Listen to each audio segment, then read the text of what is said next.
ilm huduri, which is one of the main key concepts in the Mullah Sadra epistemology, is commented by him in another way in this book, Asl. Knowledge by presence is one of the most fundamental elements, if not the fundamental element, of the epistemology of Mullah Sadra. Mullah Sadra holds that the perception of the reality of being is not possible except through direct observation and presence. He says, direct speech. So, knowledge of the reality of existence is either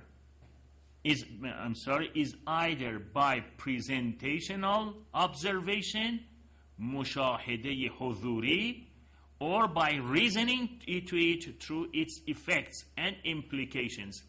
But then it is not apprehended except weakly. He says, what is apprehended? Through direct knowledge, presentational knowledge, is the true knowledge. What is apprehended through senses, through reasoning, it is knowledge, but it's not a true knowledge. It is not a true knowledge. I will explain more about this division of knowledge. One of the main divisions of knowledge in Islamic philosophy is between knowledge by presence, ilm huzuri, and acquired knowledge, ilm husuli. The former is direct, while the latter is mediated through forms. In his definition of knowledge by presence, Mullah Sadra says, direct speech, sometimes knowledge of a thing. This is from his epistle Tasavvur va Tasdiq. It has recently been translated into English. This book, Tasavvur va Tasdiq, under the title Concept and Belief. You have seen it, yes?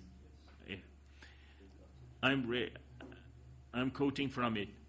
He says, sometimes knowledge of a thing is of a kind that the being of the knowledge is identified with the object known. The being of the knowledge is identified with the object known. Ilm ma'al ma'lum.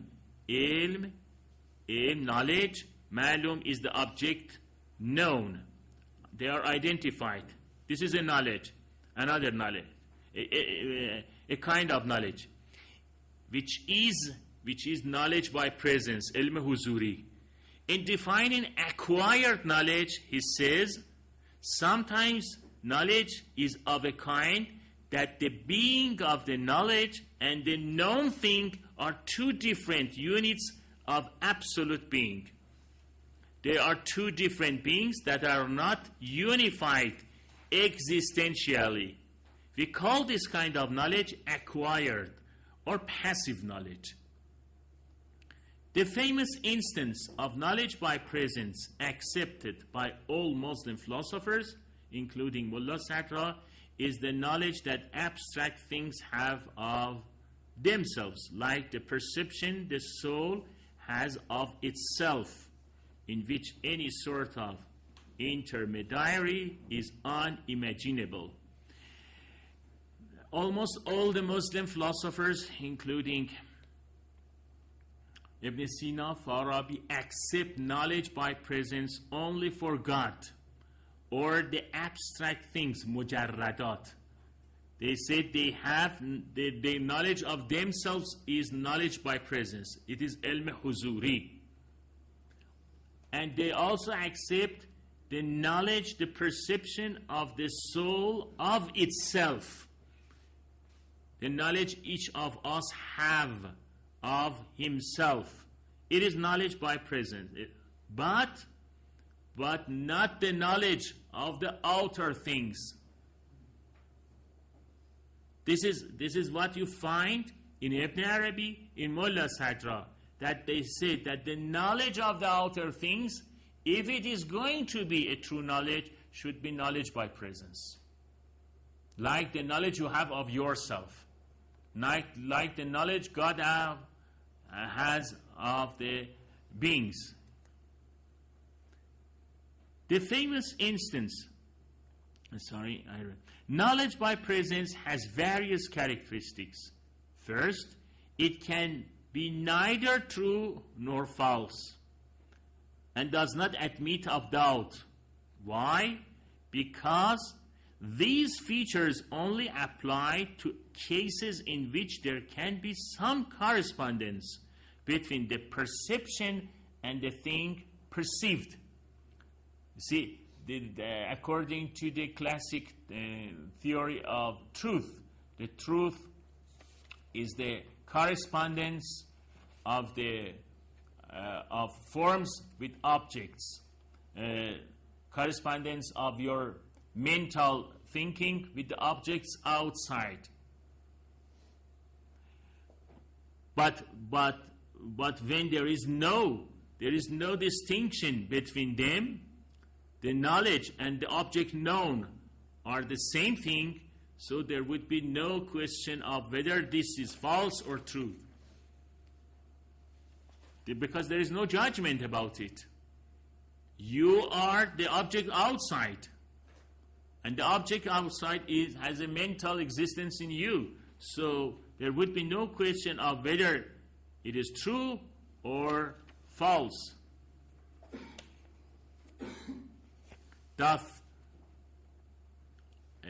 In knowledge by presence, the known is present for the knower in its very reality, and then there is no distinction between them on which basis they could be said to correspond or fail to correspondence.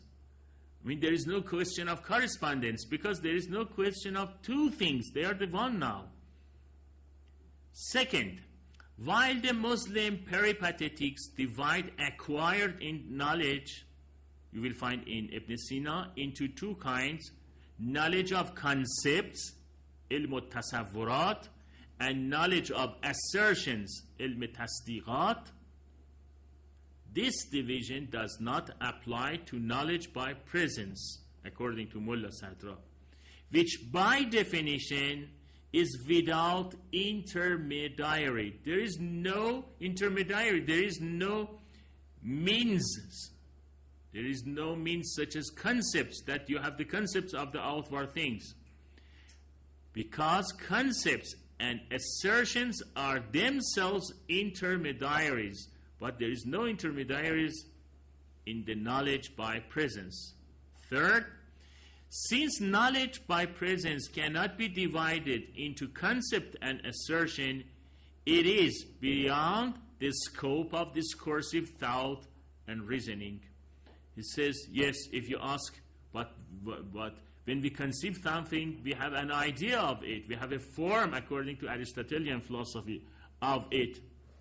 Then how can we say this is the direct knowledge? It is knowledge by presence. He says, no.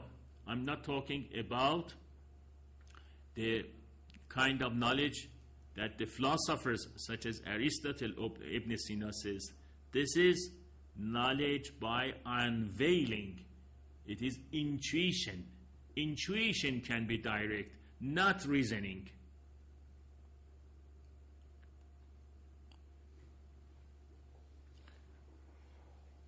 This is why Mullah Sadra considers knowledge by presence to be perfected through mystical unveilings and intuitions. The veil of being is parted for the wayfarer, for the salik, for the traveler who has completed the stages of the journey to the truth, to the haqq, and thus he attains perfect knowledge by presence. I want just to make a comparison. Historically speaking, Western philosophers have paid little attention to knowledge by presence. And even discussions of self-knowledge are primarily concerned with acquired knowledge of the self. I mean, when usually they discuss about the self, it is the question of acquired knowledge of the self, not direct self-knowledge.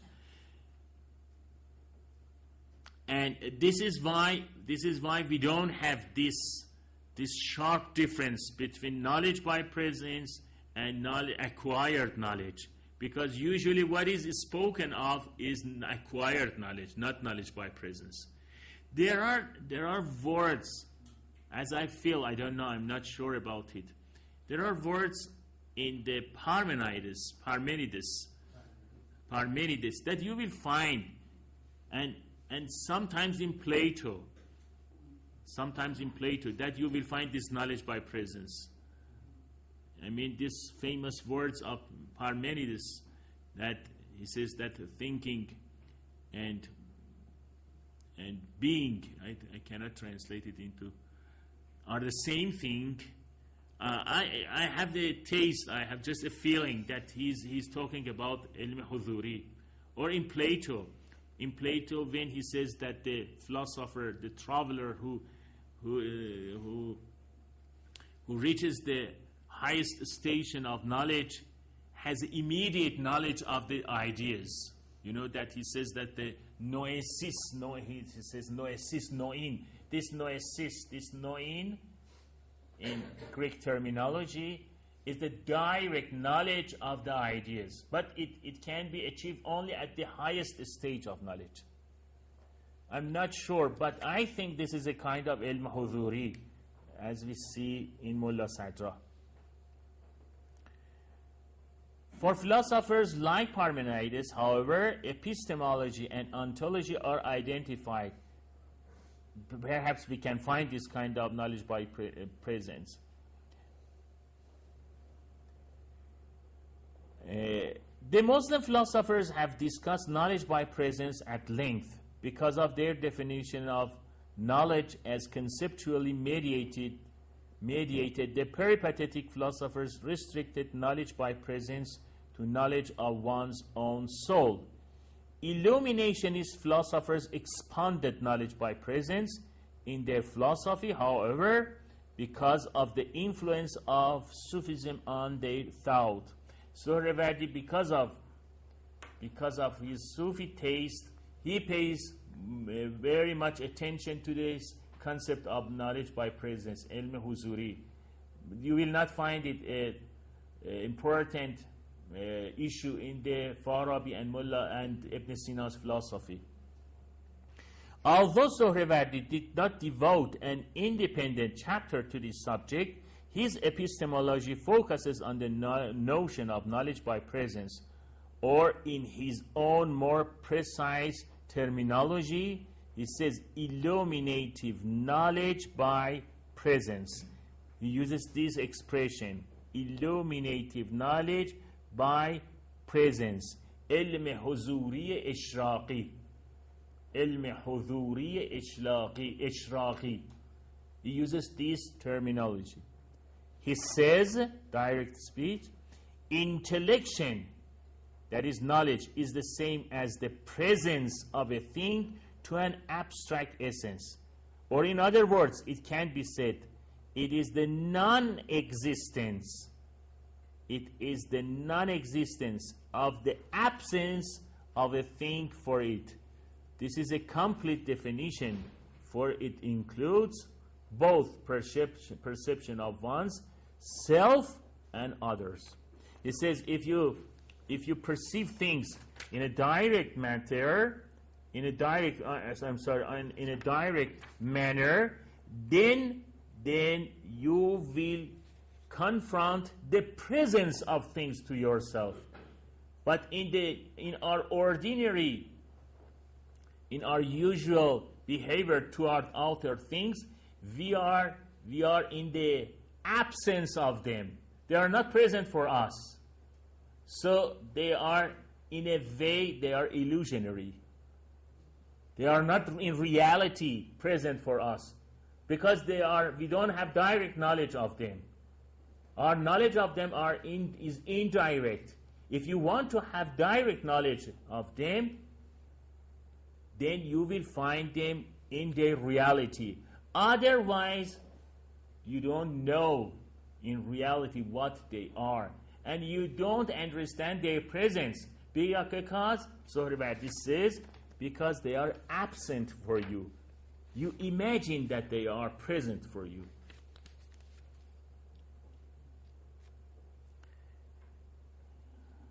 according to his metaphysics of light and darkness, Sohrawardi's metaphysics of light, knowledge and apprehension are the same sort of thing that light is. He gives the example of light. Apprehension is the appearance, zuhur, of a thing, and appearance is identified with radiance, nuriyat, nur budan, to be lightened. He denies the peripatetic theory of abstraction and holds that the criterion of apprehension is radiance. I will not go into the details. What was the idea of Ibn Sina about this abstraction? Perhaps you know about it, but I will continue with Mullah Sadra. Mullah Sadra tried to address the problem. I'm sorry if you're tired. This is knowledge by presence. If you are tired by presence.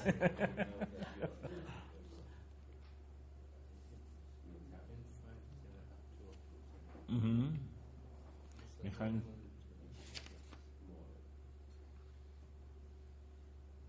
نه اوکی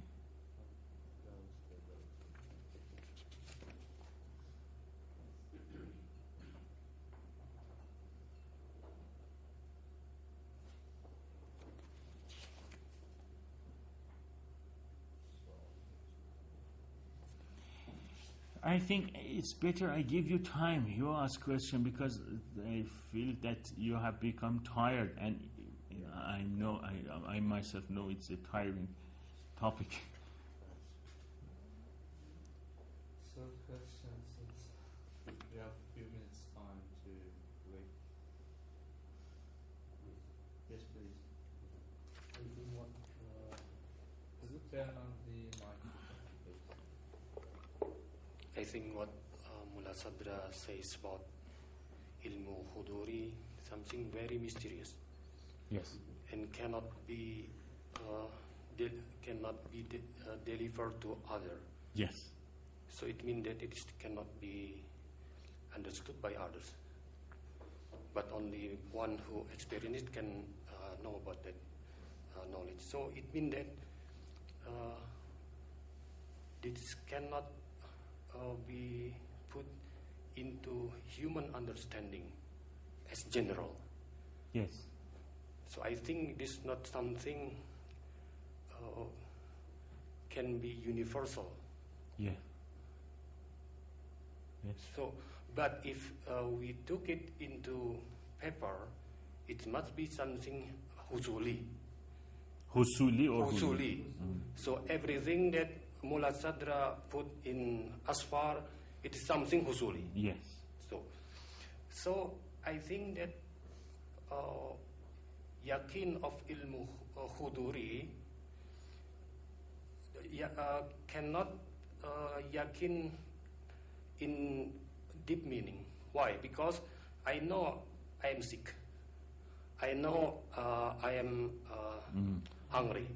But it's not necessarily that it make me become a doctor. Yes. So it's so that ilmu husuli superior over ilmu huduri here. Yes.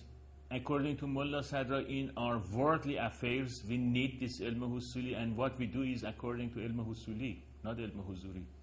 But he says this is not true ilm, this is not true knowledge.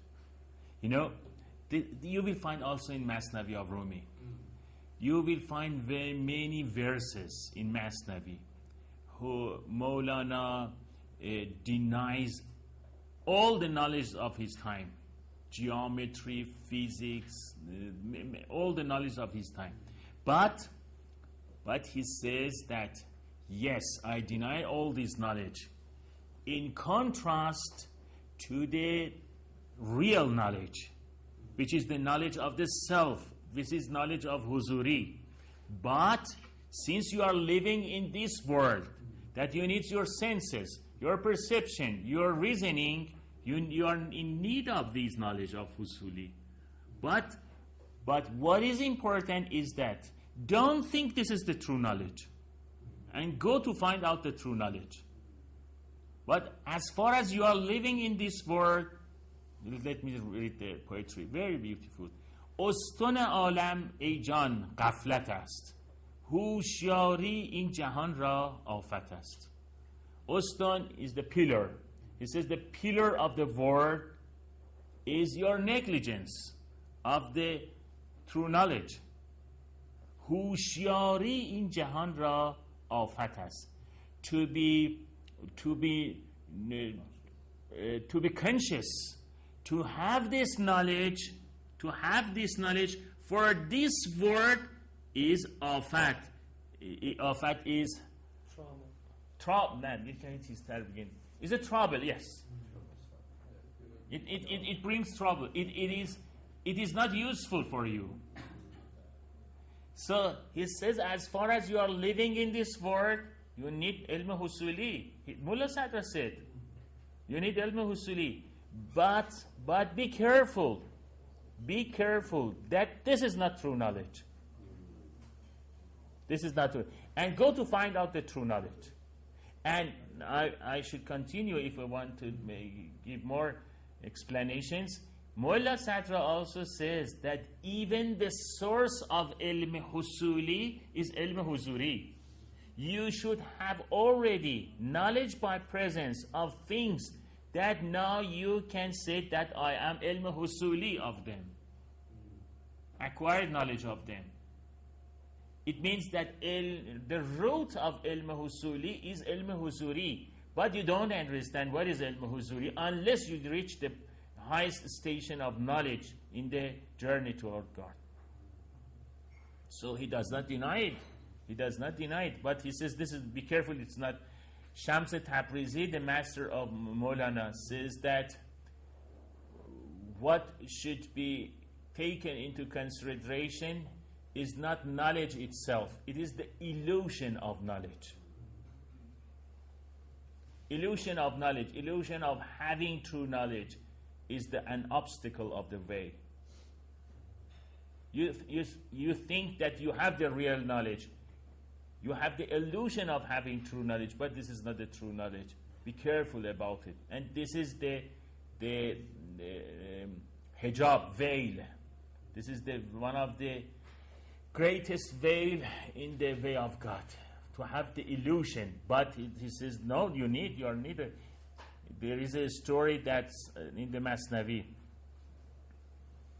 I'm more acquainted with Masnavi than Mullah Sadra, I should say myself.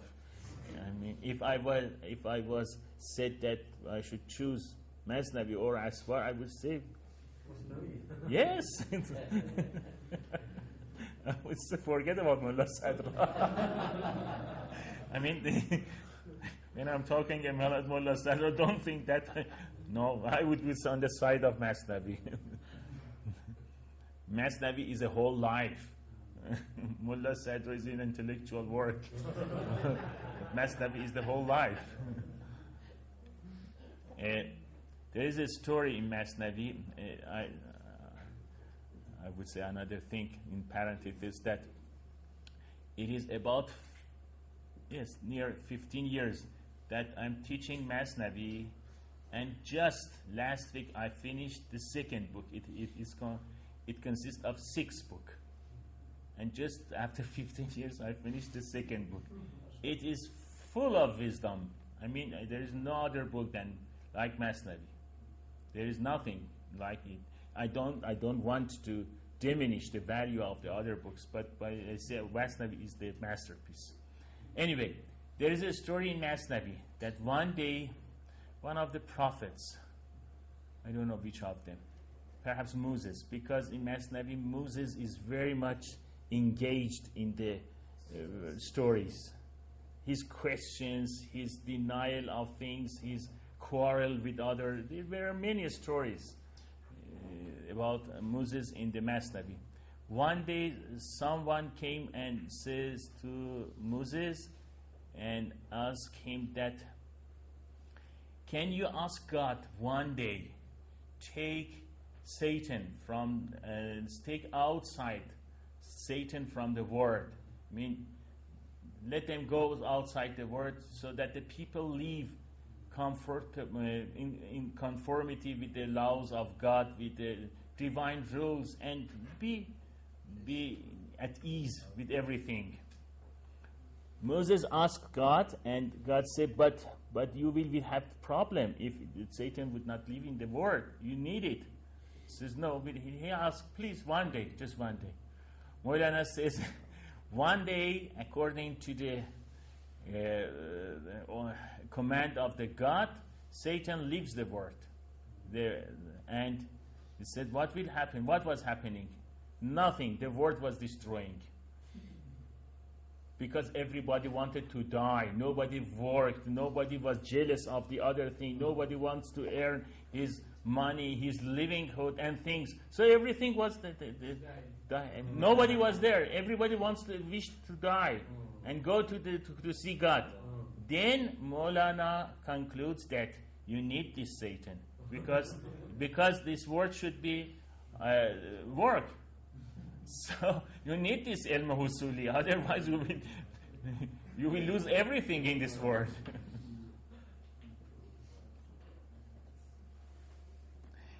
This is why some people accuse Mullah Sadra. You should not say this in this seminar. You should say good thing about Mullah Sadra. Some people, some of the Sufi sheikhs accuse Mullah Sadra, even Ibn Arabi. You know, they said that this kind of systemizing spiritual experiences is a damage for it. Some people, some accuse them. Yes, please. Yeah. Bismillahirrahmanirrahim. I want to ask about the position of the intellect or reason, because soul has some faculty to know, to perceive the knowledge, faculty of reason, imaginal and estimation. The height of the level of soul is the other intellection. When the people, or when we say in the Sufi, do the kashaf, kashaf. You mean kashf, unveiling? Kashf, unveiling. What is the possession of intellection here? Whether the reason go beyond the kashaf with kashaf, or the intellection is jobless without the any doing. Yeah. So you mean that what is the situation of intellection reasoning in kashf? Yeah. You mean is it any relation between kashf and aql? Yeah, No? the possession of the Knowledge by intellect and knowledge by kashf? Yeah. You mean what is the difference? Yeah, the possession of the akal in this in these circumstances. Because some Sufis say they know the reality by unfailing by kashaf. So whether this is out of the reason or intellection or not.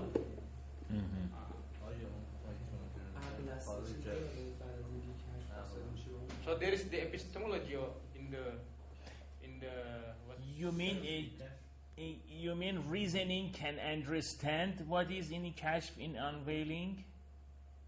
Do you mean that reason can understand what will happen in unveiling in kashf? Yeah.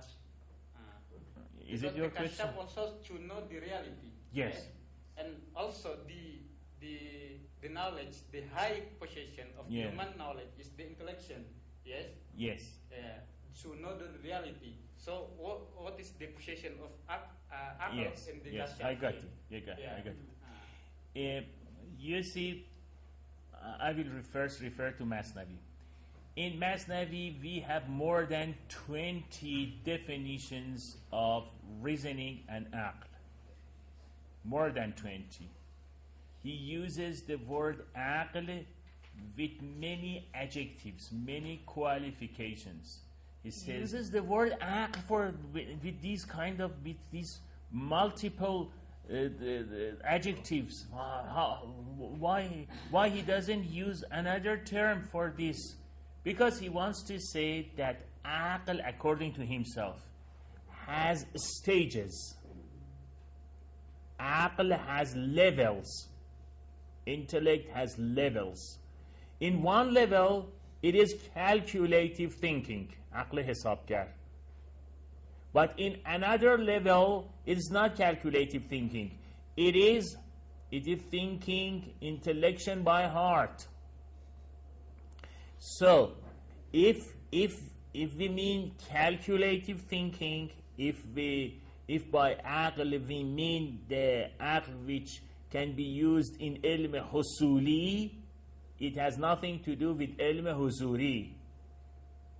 It has nothing to do with ilm huzuri, except this, that according to Mullah Sadra, this ilm husuli, this lower level of intellect, are uses from the ilm huzuri.